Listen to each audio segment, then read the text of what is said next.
Hello guys, કેમ છો બધા? મજામાં જ હશો ને? તો ગુડ મોર્નિંગ. આજના નવા બ્લોગમાં તમારું સ્વાગત છે. તો આજે છે શનિવાર છે તો હું તો મોડા સુધી સૂઈ રહી અને મારી સાથે સાથે પરી પણ સૂઈ રહી. પણ આ કીશું 7:30 વાગ્યાનું ઉઠીને સીવા જોવે છે. સીવાના કાર્ટૂન પાછળ એટલો ગાંડો થઈ ગયો છે ને, મમ્મી સીવા જો. રાતે પણ સીવાનો એક એપિસોડ મારી જોડે આવીને જોઈને પછી સૂઈ ગયો. અને વહેલો ઉઠીને હું વિચારું કે આટલો બધો અવાજ ક્યાંથી આવે છે. તો બહાર આવી જોયું તો ક્રિશિવ કાર્ટૂન જોતો હતો. પછી હું આવી નાહી ધોઈને ચા નાસ્તો કરી લીધો ને મેં પરી અહીંથી સૂત્રોને હવે ચા નાસ્તો કર્યો. અને આ બધા કપડાં 4 દિવસથી સૂક્યા છે. બુધવારના સૂક્યા છે તો બુધ, ગુરુ, શુક્ર, શનિ. આજે થયો શનિવાર પણ એ સુકાવાનું નામ નથી દેતું. અને એવું નહીં કે આ કપડાં આટલા જ છે, આખા ઘરમાં કપડાં છે. તો ચાલો તમને બતાવું કેટલા બધા કપડાં હજુ તો બીજા પેન્ડિંગમાં ધોવાના બાકી છે. એટલે આજે મારે વિચાર આવ્યો આજે મારે કપડાં નથી ધોવા, પણ જેટલા પણ કપડાં છે બધા એક ડોલમાં ભરી રાખું. જ્યારે તડકો નીકળે ત્યારે સામટા ધોઉં. હું એવો વિચાર કરું, પછી સારું એવું પણ વિચારું કે એટલા બધા કપડાં પાછા ભેગા થશે પણ ધોવાના તો મારે જ ને, અને હાથથી ધોવાના છે પાછા. મારી પાસે મશીન નથી. એટલે હું જ્યાં જગ્યા ખાલી થાય એક તારમાં એક કપડાની નાના રૂમાલની જગ્યા હોય ને તો ધોઈને મૂકવી દઉં છું. કેટલો મારે લોડ ઓછો પડે. તો જો તમને બતાવું, આખા ઘરમાં કપડાં છે. જ્યાં જોવો ને ત્યાં કપડાં જ દેખાય. તો જો આ દરવાજા પર પેન્ટ, આ ટેબલ પર પેન્ટ, પછી આ બાજુ બીજા પેન્ટો સૂક્યા છે. બધું ભીનું છે. જો પડદાનું જે સ્ટેન્ડ હોય એની પર લટકાયા છે. બહાર બાલ્કનીમાં પણ એટલા કપડાં છે. બધી બાજુ કપડાં. હજુ તો આ ખાલી બતાવું જ છું. બીજા જો આ દરવાજા પર નાના કપડાં છે. પછી જો અહીંયા પણ નકરા કપડાં છે. જ્યાં જગ્યા મળે ત્યાં અહીંયા પણ છે. જેટલી જગ્યા મળે, જ્યાં જોવા મળે ત્યાં બસ બધી બાજુ કપડાં જ લટકાયા છે. આ તો છે પણ બહાર જો બહારે લટકાયા છે. અને આટલું નહીં, હજુ તો ચોકડીમાં પણ જો ચાદરો, રૂમાલો, બહાર આખી ચોકડીમાં 5 તાર છે. 5 તાર ભરેલા છે. અને હજુ તો આ પેન્ડિંગમાં બીજા મેં નાખ્યા છે. જો સુકાવાનું તો નામ દેતા નથી ને શું થાય છે આખા ઘરમાં પછી છે ને એની સ્મેલ આવે છે. સુકાય નહીં ને ભેજને લીધે. તો હવે અત્યારે તો હું શું કરું, ધોઉં કે ના ધોઉં? હજી બેઠા એવું જ વિચારસ ને. કચરા પોતા થાય છે પણ કચરા પોતા ક્યારે કરું કે છોકરા આગા પાછા હોય ને ત્યારે કચરા પોતા કરું. ત્યાં સુધી તો આમથી આમ ફરી ખાઉં છું ઘરમાં. કીસું છે ને ફેરવે છે ગાડી. અને વરસાદ તો બંધ થવાનું નામ જ નથી દેતો. અને આ છોકરાઓ રાહ જોઈને બેસે. ફૂલ વરસાદ પડે ને એટલે અમે ફરીને આવવા જઈએ. તો જો એક આ ખૂણામાં બેઠી છે અને એક બેઠું છે ખુરશીમાં. તો ગાઈસ હું નીકળી છું શાક લેવા. જો શાકનો ટેમ્પો હોય ને તો લઈ લો, કારણ કે કાલે પણ શાકભાજી નહોતું અને મળ્યું પણ નહોતું. તો અત્યારે ચેક કરવા જાઉં છું. અમારા ગેટની બહાર દુકાન છે તો દુકાન ખોલી હોય ત્યાંથી શાક લઈ લેવા છે. વરસાદ તો છે ને ઝરમર ચાલુ જ છે. બંધ જ નહીં થાય આજે પણ. તો વરસાદ ચાલુ છે અને શાકનો ટેમ્પો છે જ. ફટાફટ લઈ લઉં શાક. જો મેં શાકભાજી છે ને લઈ લીધું. દૂધી, બટેકા, ટામેટાં, ડુંગળી, મરચાં. હવે લેવા જઈશ દૂધ. થઈ ગયા છે 3:30 થયા ને મારે બહાર આવવું જ પડ્યું. આ બે એટલી બધી લડાઈ કરતા હતા ને, મારી.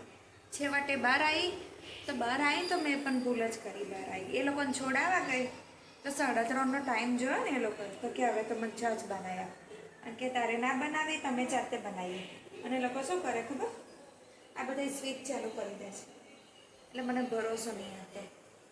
અને પરી શું કરે, આ મેઇન સ્વિચ બંધ છે તો અહીંયા ટીક કરે લાઇટરથી. અરે પણ ત્યાંથી મેઇન સ્વિચ બંધ છે તો અહીંથી આ ગેસ કેમનો ચાલવાનો છે એ સમજાવવું પડે ને બારે છે. તો એ મારામારી કરતા હતા. તે લોકોને જોડાવા એક મને ચા બનાવવા માટે બેસાડી દીધી 2 જણે. અને મેં ના પાડી હતી કે હું છે ને આખો દિવસ કંઈક ખાવા ના બનાવી કરું. ચા બનાવો, પેલું બનાવો. હજુ ચા બનાવસ ને પણ કંઈક ને કંઈક ગડબડ તો કરશે. મમ્મી ભૂખ લાગી છે એવું કહેશે. આ સવારનું છે મેં માથું જોયું તો માથું નથી ઓળ્યું. બસ આજે મને ઈચ્છા નહીં થતી કે માથું ઓળ્યું છે. એટલો બધો કંટાળો આવે છે ને. આખું ઘર ભીનું લાગે છે. કપડાં નહીં સુકાતા. અને આ કપડાં છે ને 2-3 દિવસ પહેલાંના છે, સુકાતા નથી, સ્મેલ મારે છે. અને હજુ મેં બીજા તો ધોઈને મૂકી રાખ્યા છે, ટબ ઊંધું પાડીને એની પર લટકાઈ રાખ્યા છે. તો ટબની પર મેં કપડાં મૂકી રાખ્યા છે. તમારી ચા બની ગઈ છે, આ લોકોને આપી દઉં ચા. તો ગાઈસ કંઈક સારું કામ કરવા જતી હતી તો મારું થઈ ગયું નુકસાન. એ ચલો તમને બતાવું. તો આની અંદરથી છે ને આ બ્લેડ ઉકાળવા જતી હતી અને મારી સાથે નીચેનો નાનો મિક્સરનો ડબ્બો છે. તો મારીઓ સાફ કરતી હતી તો મને મિક્સરનો ડબ્બો મળ્યો. તો મેં વિચાર્યું કે આ જે બ્લેડ છે ને એ કાઢી હું મિક્સરના ડબ્બામાં જોઈન્ટ કરું અને જો કે મિક્સરનો ડબ્બો ચાલે છે. તો જો શું કાંડ થઈ ગયું મારાથી, એની બ્લેડ જ આખી નીકળી ગઈ આની. હવે તો જોઈન્ટય નહીં થતી, નવો ખર્ચો આવીને ઊભો થઈ ગયો. સોમવારથી પરીને છે ઉપવાસ ગોયરો, તો અત્યારથી ખાવાનું ચાલુ કરી દીધું છે. જો સમોસા છે અને જલેબી મંગાવી છે. અને અમારા ગોયરો ગોયરી કરે છે. અમારે ગોયરી છે નાની નાની, એટલે કે હું બી હું ગોયરો કરીશ. અને આજે પરી માટે બનાવું છું ઈડલી સાંભાર. તો એના માટે છે ને મેં દાળ પલાળી દીધી છે, મસ્ત પલળી ગઈ છે તો બાફા મૂકી જ દઈશ. ઈડલી માટે છે ને મેં દાળ મૂકી છે, તો દાળ પલાળી હતી. દાળ છે, ટામેટાં છે, એક ડુંગળી છે, એક લીલું મરચું છે, દૂધી છે અને એક બટાકો નાખ્યો છે. બધું બફાઈ જશે ને પછી એને મિક્સ કરી દઈશ અને છેલ્લે વઘાર મારવાનો રહે. મને ઢોસા કરતા છે ને ઈડલી સાંભાર બનાવવાની વધારે મજા પડે. કેમ? એમાં ટાઈમ ઓછો બગડે છે ને ફટાફટ બની જાય છે. અને ઢોસામાં તો કેવું, બટેકા બાફો, પછી દાળ બાફો, મસાલો ઠંડો કરો, પછી એનો વઘાર કરો ને પછી ઢોસા ઉતારો, પાછું એમાં લેયર ભરો, બટેકાનું સ્ટફિંગ ભરો. એના કરતાં આ ફટફટ બની જાય અને ટાઈમની પણ બચત થાય. હવે જે ભાવે છે એટલું અમે લાવીને ખવડાવીએ છીએ. તો ફરી કે મમ્મી મને સાંજે ઈડલી ખાવી છે, તો હું એના માટે બનાવું છું ઈડલી. તો જો મેં સાંભાર બનાવવા મૂકી દીધેલો હતો, મસ્ત બફાઈ ગયો ને ઉકાળી દીધો છે અને ખાલી વઘાર કરવાનું બાકી છે. હા, ગોયરો પણ લાવી છે સાચી, ને તો આવી છે સાચી તો અહીંયા રહેશે. પૂજા કરીને પછી જઈશ.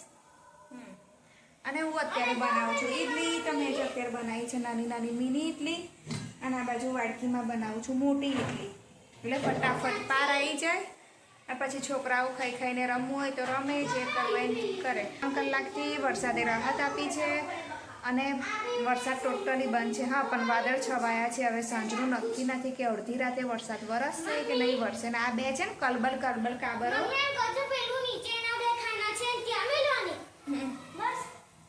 એ તો સોમવાર સવાર લાવીશ. અત્યારે લઈને આવી તું ગોયરો, સોમવાર સવાર લાવીશ. નહીં ધોઈને માથું બાથું ધોઈને પછી હું લઈ આવીશ.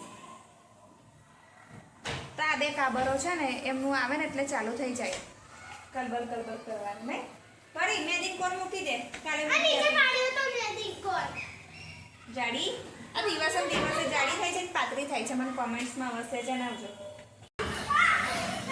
જયું કીશું જો કેટલી મસ્તી કરે છે. અને આ જો આ બે અહીં રમે બોલ, તે ત્યાં જતી રહી અંદર વાગશે. પછી હું છે ને સ્ટોર રૂમમાં પૂરી દઈશ. ગિલોડીઓ નીકળે છે. જો આ લોકો બોલ મારામારી કરે ને આ બે ફાઇટ કરે છે. પછી આપણે ફાઇટમાં ઝઘડી પડશે. બોલાવે જા. તો ફાઇનલી મોટી ઈડલી, મિની ઈડલી, પછી આ કલરવાળી ઈડલી બનાવી, એક ઢોકળાની ડીશ બનાવી, એમાંથી 3-4 થઈ ગઈ. અને આ બાજુ એટલું બધું કલબલ છે ને છોકરીઓનું. હા, મશીન નખાવાનું કાનમાં. અને આ બે જો લાવારીસ પ્રાણી